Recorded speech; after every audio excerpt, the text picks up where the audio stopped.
Mutton fry కోసం ముందుగా మటన్ని clean చేసుకుని దానిలో అల్లం వెల్లుల్లి పేస్ట్, సాల్ట్, పెరుగు వేసి ఫ్రిడ్జ్లో మినిమం 6 అవర్స్ మ్యాక్సిమం 1 డే వరకు స్టోర్ చేసుకోవచ్చు. ఇది నాని ఉంటుంది. దానివల్ల పీస్ అనేది చాలా మెత్తగా అవుతుంది.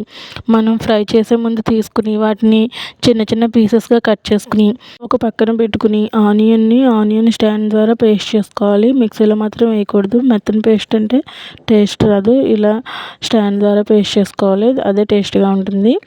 ఆయిల్లో పసుపు, పచ్చిమిర్చి, కరివేపాకు వేసి వేగిన తర్వాత మటన్ పీసెస్ వేసి కొంచెం బ్రౌనిష్ కలర్ వచ్చిన తర్వాత ఉల్లి పేస్ట్ కూడా వేసుకుని కారం, మసాలా వేసి బాగా మిక్స్ చేసుకోవాలి. ఫైనల్గా ధనియాల పౌడరు అలాగే కొత్తిమీర వేసుకుని స్టవ్ ఆఫ్ చేసేయడమే.